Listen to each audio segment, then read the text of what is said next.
इस कार्यक्रम के प्रायोजक हैं आद्या इंटरप्राइजेज पटना। श्रोताओं, आज की परिचर्चा का हमारा विषय है शिक्षा और सद्भाव से विकास, नए साल का संकल्प। हम लोग जानते हैं कि अभी नववर्ष जो हमारा प्रारंभ हो गया है और इस नए वर्ष में हमें विकास का संकल्प लेना है, क्योंकि मनुष्य का स्वभाव है कि वह अपना अभ्युदय चाहता है। उसके व्यक्ति के अभ्युदय से उसके समाज का अभ्युदय होता है और उसके समाज के अभ्युदय होने से उसके राष्ट्र का अभ्युदय होता है और राष्ट्र के अभ्युदय होने से पूरे विश्व का अभ्युदय होता है, यानी मंगल होता है। तो विश्व के मंगल के लिए हमें कुछ ना कुछ खाका खींचनी होती है। उस विकास के लिए, उस अभ्युदय के लिए, अभ्युदय से तात्पर्य है कि हमारा अंदर का भी विकास हो, बाहर का भी विकास हो।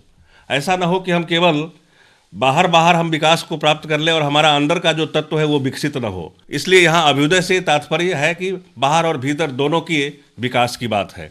तो ये नया वर्ष 2022 प्रारंभ हो गया है।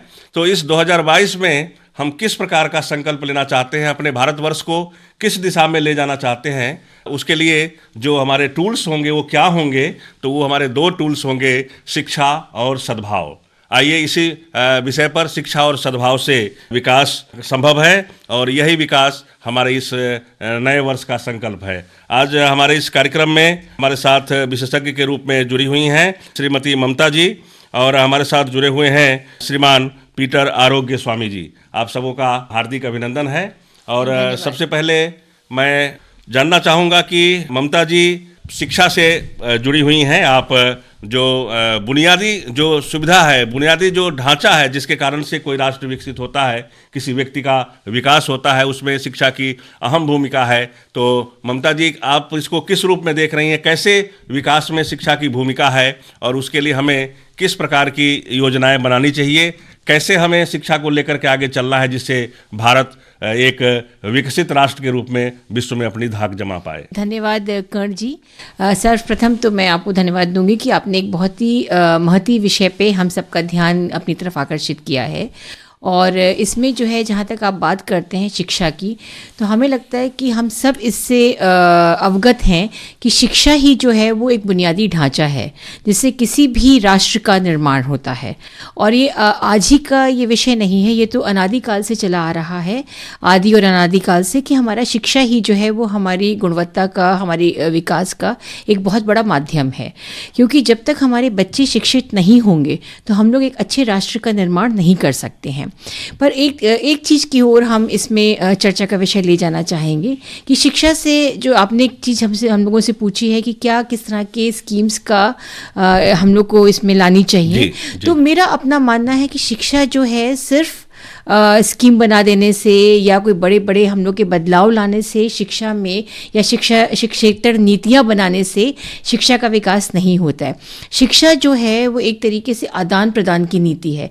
हमें अपने बच्चों को बचपन से ही ऐसे विकसित करना है कि वो उनके अंदर वो एक विश्लेषण की क्षमता जागृत हो सके, कि वो अपने आसपास के जो वातावरण है उसको वो अपने अंदर समाहित कर सकें, उसको संप्रेषित कर सकें और उससे वो नए मूल्यों का, अवधारणाओं का विकास कर सकें। तो जब हम लोग इस ओर काम करना शुरू करेंगे कि हम लोग पारिवारिक, जो हम लोग का पारिवारिक एक बुनियादी ढांचा है जहाँ से माँ पिता, हम लोग के जो और गुरुजन जो हैं, जो जुड़ते हैं बच्चों के एक उसकी शिक्षा के विकास के लिए, उसकी भाषा के विकास के लिए, उसके सामाजिक विश्लेषण के लिए, सामाजिक बुनियादी ढांचे के लिए, तब हम ये चीज़ को हम लोग के अंदर एक अनुभूति होती है कि शिक्षा जो है वो देने की चीज़ नहीं है, उसको हमें कहीं ना कहीं उसको विकास करने की चीज़ है कि बच्चे हम लोग इस प्रकार से प्रेरित हो सकें, हमारे जो समाज है वो इस तरीके से आंदोलित हो सके कि हमारे जो माता पिता, जो कह सकते हैं झंकृत हो सके, कि हमारे बच्चों को वो उस दिशा में गाइड करें कि बच्चे हमारे समाज को अपने हिसाब से विश्लेषण करने की, तभी ना हमारे इतने बड़े बड़े आविष्कार हुए हैं। जी, बहुत अच्छी बात आपने रखा कि शिक्षा का तात्पर्य केवल डिग्री मात्र प्राप्त करना नहीं है, अपितु विद्यार्थियों में विश्लेषण की क्षमता विकसित करना है। तो ये जो शिक्षा है, इसलिए हमारे यहाँ शास्त्रों में कहा गया है कि सा विद्या या विमुक्तये, विद्या जो है वो विमुक्ति का कारण है। यहाँ विमुक्ति से तात्पर्य यह नहीं है कि वो स्वर्ग और नरक को जाता है, स्वर्ग को प्राप्त हो जाता है नरक से उठ करके। यहाँ विमुक्ति से तात्पर्य है कि उसकी जो भेद बुद्धि है, उसकी जो सोच है, उसके सोच में ये बदलाव आ जाए कि ये हमारे सामने का जो व्यक्ति है वो हमारे ही जैसा है, इसका जो दुख है वो मेरा ही दुख है, ये जब सुखी होगा तो मैं भी सुखी हो सकता हूँ। यह जो मूल्य परक शिक्षा है, जिसको कि हमारे वैदिक वाङ्मय में कहा गया है कि ये हमारे लिए जो है वो रित है, रित सिद्धांत है। रित जो है वो क्या है कि ऊर्ध्वगमन का सिद्धांत है। ये सत्य और रित एक साथ यज्ञ की व्यवस्था से प्रकट होने वाली वस्तु है। तो वह जो रित है उसी को आज हम मूल्य परक शिक्षा की बात कर रहे हैं। तो बहुत अच्छा विश्लेषण है कि विश्लेषण की क्षमता का विकसित करना, विद्यार्थियों के अंदर प्रेरणा का भाव जगाना, और जो वो मूल्यात्मक समाज की चीज़ है, लेकिन इसमें कहीं ना कहीं जो बाधा के रूप में है वह है भेद, कि ये पूरब का है, ये पश्चिम का है, ये गांव का है, ये नगर का है, ये काला है, ये गोरा है, ये स्त्री है, ये पुरुष है। यह जो भेद है, इस भेद से मुक्त होकर के सबको एक जैसे देखने का नाम विमुक्ति है, और इसीलिए शास्त्र में सा विद्या या विमुक्तये ये कहा गया है। तो मैं अब श्रीमान पीटर आरोग्य स्वामी जी से समझना चाहूँगा कि ये जो भेद है, ये जो क्लैश है, ये जो आपस का क्लैश है, अगर वो नहीं दूर कर पाती है शिक्षा, तो इसका मतलब है शिक्षा अपने उद्देश्यों से कहीं ना कहीं भटक रही है। भारतवर्ष एक आध्यात्मिक वर्ष है। नाना प्रकार का धर्मों का स्थापना हुई है। बड़े बड़े महान लोगों का भारत माता ने दी है। इस सबों का विचार यही है कि जब तक देश में आध्यात्मिकता नहीं होगा, तब तक व्यक्ति अपने के छोड़कर दूसरों को देखने का तरीका नहीं सीखेगा। इसको हम लोग कैसे, इसका विकास कैसे करेंगे? मेरी विचार है जी, विद्यालय में, खास करके प्राथमिक विद्यालय में बच्चों का नैतिक शिक्षा का बहुत जरूरी है। ये नैतिक शिक्षा में हम लोग आध्यात्मिकता को अधिक विशेषता देना है। विशेषता देने से बच्चों का अंतःकरण और बढ़ेगा। अंतःकरण पढ़ने से क्या होता है, वास्तविक एजुकेशन एक शुरुआत होगा, क्योंकि बच्चा देखेगा, देखने की सीखेगा, पूर्ण रूप में देखेगा। एक पेड़ को, एक जानवर को, कोई व्यक्ति को देखता है, उसको केवल आधा देख करके, कहीं देख करके नहीं छोड़ना है। पूर्ण रूप में व्यक्ति क्या है, इसको पहचान का शक्ति होना है। ये पहचान का शक्ति जो है, यही शिक्षा का मतलब है। नहीं तो बच्चे स्कूल जोड़ते वक्त अशिक्षित जाएगा। इसका शुरुआत कहाँ होना है, केवल 3 व्यक्ति का काम है बच्चों का अच्छा स्वभाव को उत्पन्न करने में। जी, सबसे पहले माता पिता का, जी, घर में उन्हों को आचरण सिखाना है, जी, अपना चरित्र वहाँ बनाना है। जी, जिस बच्चों का दिमाग में, दिल में सत्य का प्रभाव होगा, वही बच्चा उसका चरित्र में एक सुंदरता लाएगा। तो दिल में उसको सबसे पहले नेक होनी चाहिए, वो नेक उसका चरित्र में सुंदरता लाएगा। अगर बच्चों का जीवन में सुंदरता दूसरा कोई प्रकट करेगा, तब परिवार में सद्भाव आएगा। बहुत अच्छी बात आपने की है। सद्भाव के नाते जी, देश में अनुशासन आएगा। जी, अनुशासन के नाते देश और विकसित हो जाएगा और देश में शांति का वातावरण होगा। आपने जिस विषय को रखा कि शिक्षा में कहीं ना कहीं आज जो भारत विकास के पायदान में अभी उस स्थान को, चरमोत्कर्ष को नहीं प्राप्त कर पाया है, उसके लिए कहीं ना कहीं शिक्षा में नैतिक तत्वों का न होना है। और उसके लिए, उस नैतिक शिक्षा को देने के लिए सबसे जो अच्छी उम्र बताई आपने, बताया कि जो प्रारंभिक शिक्षा है, जो पाठशालाई शिक्षा है, जो विद्यालयी शिक्षा है, उसमें कहीं ना कहीं नैतिक गुणों के विकास करने के लिए कंटेंट होने चाहिए। और उसके लिए केवल विद्यालय ही नहीं, तो उसके माता पिता और वह जिस परिवेश में रहता है वहाँ भी के लिए स्थान होना चाहिए। उसका अंतःकरण विकसित होना चाहिए, उसके मन में नेक भाव उत्पन्न होना चाहिए। और एक बहुत महत्वपूर्ण बात कि किसी भी देश को विकास की बात सोचने से पहले उससे अनुशासित होना आवश्यक है। जिस राष्ट्र का नागरिक अनुशासित नहीं है, उस राष्ट्र का नागरिक अपने परिश्रम तो करने के बाद भी उस राष्ट्र को श्रेष्ठ स्थान पर, श्रेष्ठ पायदान पर नहीं, ये उसको नहीं समझ पाए। क्योंकि भारत की जो दृष्टि है ममता जी, वो समग्रता में देखने की है। ये जो बांट करके देखने की जो पद्धति है वो भारत की नहीं है, ये बाहर की पद्धति है। किसी हाथ का विचार नहीं करते, हम पूरे मनुष्य का विचार करते हैं। हम किसी स्त्री और पुरुष का विचार नहीं करते, वृद्ध का विचार करके चिंतन नहीं करते, बालक का विचार करके चिंतन नहीं करते। हम कैपिटल एम से लिखा जाने वाला मैन, वो जो मनुष्य है, उसका विचार करते हैं, उसके अंदर जो आत्म तत्व है उस पर विचार करते हैं। और इसलिए भगवत गीता कहती है कि हमको सबको एक जैसा देखना चाहिए। किसको किसको? ब्राह्मणे गविहस्ति च, ब्राह्मण में, गाय में, शुनकश्च स्वपाके च यह पश्यति स पंडिता। ऐसा जो सब में, स्वपाकी में, चांडाल में, कुत्ते में, ब्राह्मण में, गाय में, हस्ती में, सब में जिसमें एक ही तत्व को देखता है, वही ऐसा ही व्यक्ति सच्चे अर्थ में देखता है। तो भारतीयों को, हम लोगों को चाहिए कि यदि विश्व को हमको इसको चरमोत्कर्ष पर ले जाना है, श्रेष्ठ शिखर पर पहुंचाना है, तो विकास की ऐसी नीति बनाए जिसमें शिक्षा में नैतिक तत्वों का समावेश हो और ठीक से समग्रता में विकास हो। कि उसको बांट करके विकसित करने की जो धारणा है, उसके स्थान पर पूरे समग्र चरित्र का, समग्र व्यक्तित्व का कैसे विकास हो, उसके अंतःकरण का कैसे विकास हो, उसके अंदर सद्भाव आए, सबको अपने जैसा देखे, अपने में सबको देखे। यह जो अपने आत्मभूत हिते रतः कहा गया, अपने में सबको देखना और सभी में स्वयं को झांकना, यही जो भारतीय दर्शन है। ममता जी, आप बताइए कि जो आप चूंकि विद्यालय शिक्षा से आपका सीधा संबंध है और मेरा भी, मैं भी चूंकि एक शब्द का विद्यार्थी हूं, तो ये सद्भाव विकसित करने में कहाँ बाधा आ रही है? देखिए, शिक्षा का जो बाजारीकरण हो रहा है, जिसमें हम लोग शिक्षा को सीधे सीधे जोड़ रहे हैं नौकरी से। आपने शायद इसको पहले भी कहा है कि हम लोग शिक्षा को जो है वो नौकरी से जोड़ रहे हैं। तो जब तक हम लोग इस बाजारवाद में रहेंगे, पूरी की पूरी एक ट्यूशन इंडस्ट्री पनप रही है, हम लोग के पास नैतिकता जो है वो खत्म होती जा रही है। हम लोग बच्चों को बोलते हैं कि बेस्ट किसको अवार्ड देते हैं? जो हमारे यहाँ का बच्चा IIT निकल जाता है, जो हमारे यहाँ का बच्चा मेडिकल में निकल जाता है, जो हमारे यहाँ का बच्चा UPSC में निकल जाता है।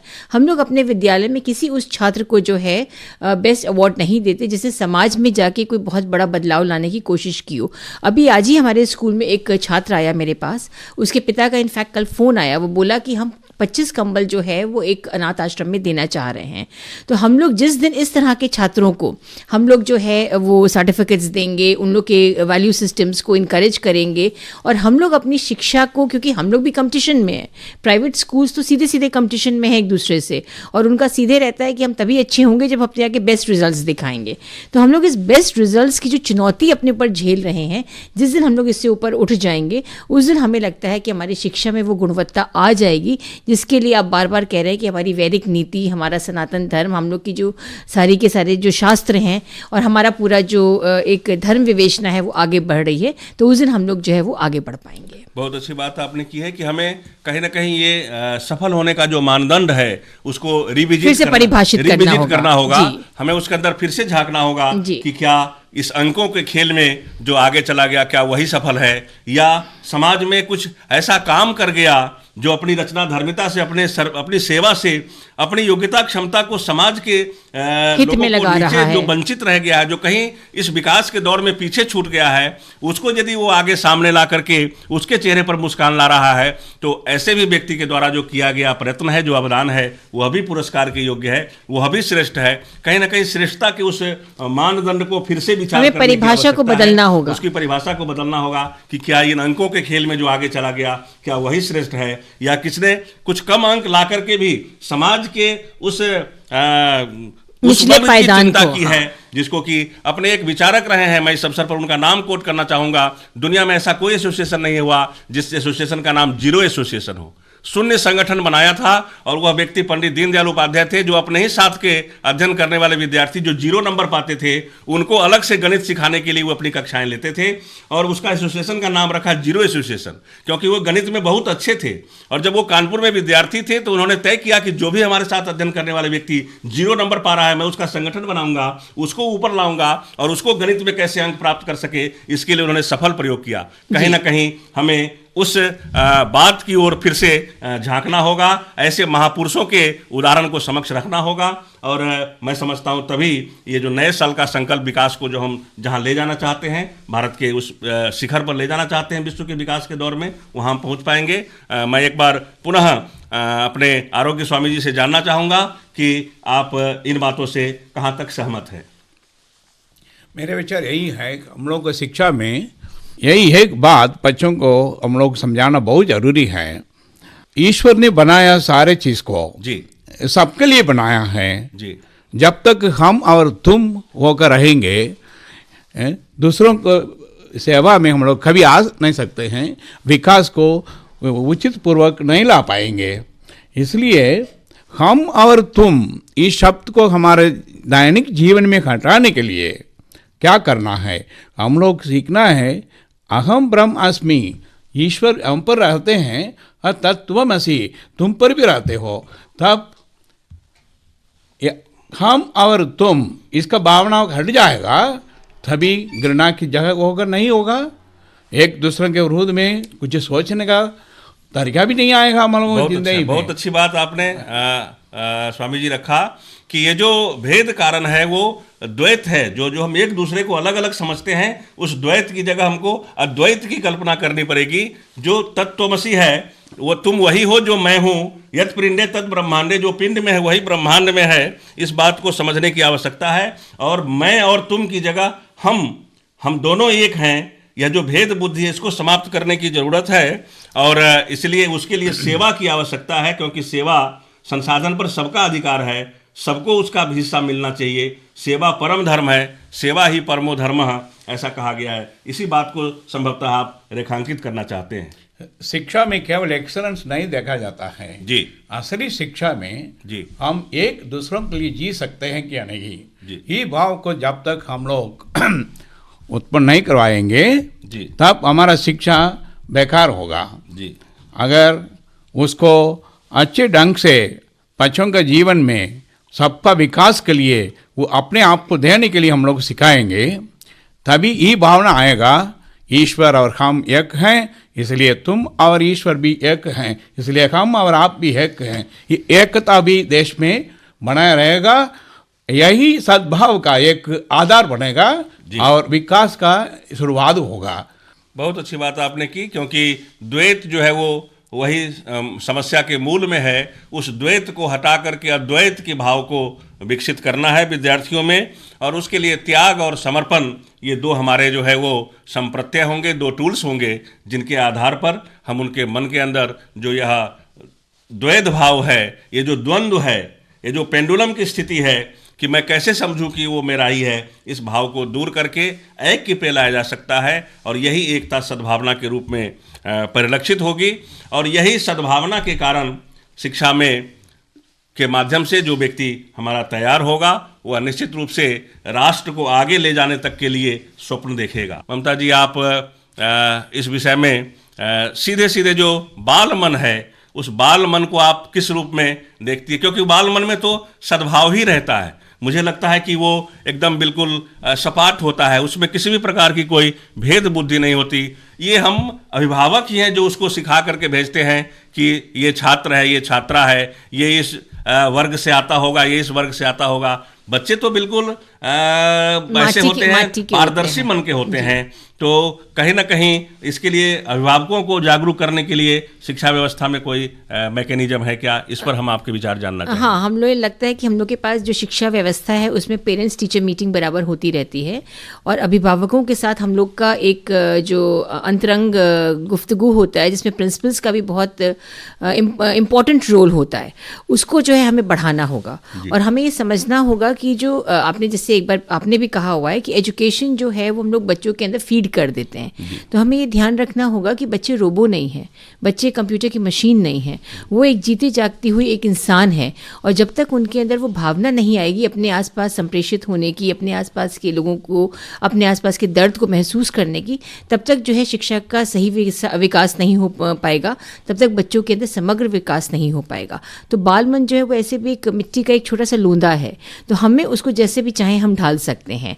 तो एक तरीके से जो शिक्षक हैं, जो अभिभावक हैं, जो स्कूल के प्राचार्य हैं, उन सबका योगदान एक बच्चे के विकास में बहुत ज़रूरी है और हमें अपने दायित्वों को, अपनी जिम्मेदारियों को पूर्ण रूप में निभाना पड़ेगा। तभी जाके हम देश को कर्मठ, जागरूक और जुझारू नागरिक दे पाएंगे और अपने देश को हम लोग उतनी ऊंचाइयों पे पहुंचा पाएंगे जो कि वैसे भी आज हमारा देश पहुंचा ही हुआ है। बहुत अच्छी बात ममता जी आपने रखी कि ये जो हमारा किसी एक व्यक्ति का यह दायित्व नहीं है, इसको सबके ऊपर यह लागू होता है। केवल शिक्षक यदि चाहें कि सद्भाव बच्चों में विकसित हो, वो सही अर्थों में, रियल सेंस में वो शिक्षित हो पाए तो नहीं संभव है। उसके लिए अभिभावकों की भी भूमिका, जिस समाज में वो रहता है उस समाज के वातावरण का भी उसके ऊपर प्रभाव होता है। तो ये सबको मिल कर के इस विषय पर अपनी भूमिका को, अपनी अपनी भूमिका सब लोग यदि निर्वाह करेंगे तो मैं समझता हूँ कि जो उद्देश्य है सर्वोच्च स्थान पर भारत को ले जाना, तो विकास की यह जो नीति बनाएंगे, नए जो हम संकल्प लेने वाले हैं नए वर्ष 2022 में, प्रत्येक क्षेत्र में हमें इन बातों का ध्यान रखना होगा। और उस स्वास्थ्य के, आपका नाम भी आरोग्य स्वामी ऐसा आप लिखते हैं, तो उस स्वास्थ्य की किस प्रकार से भूमिका है शिक्षा के लिए, विशेष करके विद्यार्थियों से जुड़ा हुआ, इस विषय पर आपके विचार जानना चाहेंगे। विद्यार्थियों का विकास के लिए 3 जन का सहमत जरूरी पड़ता है। सबसे पहले माता पिता का, जी, दूसरा अध्यापक। ये दोनों मिलकर ये बच्चा को बना सकते हैं। जी, बच्चा ही नहीं रहना है, उसका मानव बनाना है। जी, मानव मतलब यहाँ मैं क्या कहना, दायित्व लेना है कोई भी चीज़ के लिए। अभी हमारे देश में नाना प्रकार का अधिकार दिया गया है, उसके बारे में भी हम कुछ बोलना चाहते हैं। नहीं, बिल्कुल, यही तो मानव बनाना ही प्रमुख है। वेद में हमारे यहाँ कहा गया है मनुर्भव, कुछ कहने के लिए नहीं कहा कि हे जीव तुम मनुष्य बन जाओ। बहुत अच्छी बात आप कह रहे हैं, बताइए उसके आगे अपना कौन सा उसके लिए हमारे पास कौन सी नीति अपनानी होगी। अपना मन प्रकट करने के लिए अधिकार दिया जाता है जी, लेकिन किस ढंग से आप वो अधिकार को प्रयोग करते हैं, उस समुदाय में थोड़ा कलह उत्पन्न करने का, जी, वायलेंस उत्पन्न करने का, जी, अहिंसा, क्योंकि देश की हिंसा का शुरुआत है। महात्मा गांधी हम सबों का पिता हैं, उन्होंने हिंसा द्वारा सारी दुनिया को जीता, क्योंकि उन पर कुछ आध्यात्मिकता था। लेकिन आज का स्कूलों में क्या होता है, बाल अधिकार दुरुपयोग किया जाता है, उसको प्रयोग करके शिक्षकगण को बहुत तरह का तकलीफ होता है। तो शिक्षकगण क्या करता है, अपना दायित्व छोड़ना शुरू कर दिया। अधिकार की जगह कर्तव्य की बात सिखाएं। इसलिए शिक्षक लोग बहुत डरते हैं गार्जियनों से, जी, बच्चों से डरते हैं। कोई ना कोई कहानी बना सकता है, आके जेल जाना पड़ता है, इसी तरह का तकलीफ आ जाता है। शिक्षक उनका अधिकार क्या है, वो कभी दिया गया है, नहीं है। बालक का अधिकार है, मानव दायित्व को समझे हम। हाँ, इसीलिए ये अधिकारों को ठीक ढंग से हम लोग लाइन में ले जाने के लिए क्या रास्ता लिया है सरकार, केवल अधिकार देने से नहीं होता है। इसीलिए तो मैं कहता रहता हूँ स्वामी जी कि ये राइट से राइट हो जाता है। इसलिए आप राइट की बात न करें, आप जो है कर्तव्य की बात, ड्यूटीज की बात करें। और सभी लोग यदि अपनी ड्यूटीज की बात करेंगे तो उसका अधिकार तो उसको स्वयं ही मिल जाएगा। विकास करने के लिए सबका सहमत तो जरूरी है ना। जी, हाँ, कोई भी अपना अधिकार को दुरुपयोग करके जी, किसी को दबाने के लिए तो प्रयोग नहीं करना है जी। तब सब कोई बोलता है कि न्याय नहीं मिलता। न्याय जब तक नहीं रहेगा देश कैसे आगे बढ़ेगा। सबके लिए अधिकार है, सबको सम्मान देना है, सद्भाव बनाना है, तो एक दूसरे को सुनने की आदत होनी चाहिए। जी, सबको ही सुनाता है लेकिन सुनने वाला बहुत कम है। बहुत अच्छा, पहले एक अच्छा श्रोता बनना आवश्यक है, फिर तो एक अच्छा वक्ता बन ही जाएगा। इसलिए हम लोग गुरुकुल में क्या सीखे जी, सुनने की सीखना है सबसे पहले। जी, गलत क्या है, सही क्या है, उसका पहचानने का, जी, दैट रिकॉग्निशन जो है, रियलाइजेशन जो है, वही शिक्षा का तत्व है, प्रथम तत्व है। वही आजकल का शिक्षा में मिस हो रहा है। उसके लिए हम लोग क्या कर सकते हैं, आप प्रोफेसर साहब बोलिए कुछ। नहीं, वो शिक्षा का तो वस्तुतः उसके जो 4 सोपान बताए गए हैं, वो पहला सोपान तो है श्रवणम, दूसरा है भाषणम, तीसरा है पठनम और चौथा है लेखनम। दुर्भाग्य से हम जो अभिभावक लोग होते हैं वो सोचते हैं कि मेरा विद्यार्थी, मेरा जो बच्चा है वो बहुत अच्छा लिखे, क्योंकि बहुत अच्छा लिख लेगा तो उसको बहुत अच्छे अंक मिल जाएंगे। लेकिन उसकी जो फर्स्ट स्टेज है, जो प्रथम सोपान है, वो है श्रवण। जिसने सुना नहीं, फर्स्ट है लिसनिंग। यदि उसकी लिसनिंग ठीक से हो जाती है, लिसनिंग के बाद सीधे स्पीकिंग है, देन रीडिंग है और देन सबसे लास्ट में राइटिंग है। तो ये जो लेखन है इस पर बल न दे करके सबसे पहले हमें श्रवण पर, लिसनिंग पे बल देना चाहिए कि एक अच्छा, पहले एक श्रोता, एक श्रवण करके चीज़ों को ग्रहण करने की क्षमता कैसे विकसित हो बच्चों की, इसके लिए प्रयत्न करना चाहिए। उसके बाद वह संभाषण करेगा, वह बोलेगा, स्पीकिंग है, और थर्ड जो है उसकी रीडिंग है, और फोर्थ जो है वो उसकी राइटिंग है। तो यानी हमको श्रवण पर पहले ध्यान देना होगा, सुनने की क्षमता विकसित करना बच्चों में, फिर उसके बाद उनकी बोलने की क्षमता, उसकी वक्तृत्व कौशल का विकास करना, और उसके बाद उसके अध्ययन कौशल का विकास करना, और उसके बाद लेखन कौशल का विकास करना। मैं समझता हूँ कि इन कौशलों के आधार पर ही शिक्षा के उस सोपान को प्राप्त किया जा सकता है। और इसलिए जिस बात को आपने संकेत किया कि एक अच्छे श्रवण करने वाला और एक कर्तव्य बोध को बढ़ाने वाला, एक आत्मबोध को बढ़ाने वाली जो शिक्षा है, जो ज्ञान है, उस ज्ञान को हमें देने की आवश्यकता है, जो एक दायित्व के भाव से हम युक्त हो सके, कर्तव्य के भाव से युक्त हो सके, तो अधिकार की जानकारी तो हो ही जाएगी। अधिकार को पीछे रखना, कर्तव्य भाव को आगे रखना, ये शिक्षा में जब मूल तत्व के रूप में सामने आएगा तो निश्चित रूप से सद्भाव विकसित होगा। जो कलह है वो कम होगा, जो तनाव है वो धीरे धीरे उसका प्रबंधन हो पाएगा, वह रिलीज होगा, उसका ह्रास हो जाएगा, कम हो जाएगा। और सच्चे मायने में मैं समझता हूँ कि शिक्षा और सद्भाव से विकास संभव है। और इसीलिए भारत के हम नागरिकों को यह संकल्प लेना चाहिए कि हम शिक्षा और सद्भाव के मैकेनिज्म, टूल्स के आधार पर ही विकास की खाका खींचेंगे और नए वर्ष में, इस 2022 के इस वर्ष में उसको प्राप्त कर सकेंगे। इस परिचर्चा में आदरणीय श्रीमती ममता जी ने अपने विशेषज्ञता से, अपने अनुभव से यहाँ परिचित कराया। इसके लिए उनका बहुत ही आभार। और हमारे पीटर महोदय जो आरोग्य स्वामी इस उपनाम को धारण करते हैं, सच्चे अर्थ में वे भारत के आरोग्य की चिंता कर रहे हैं, उनका भी विशेष रूप से आभार। इस कार्यक्रम के प्रायोजक थे आद्या इंटरप्राइजेज, पटना।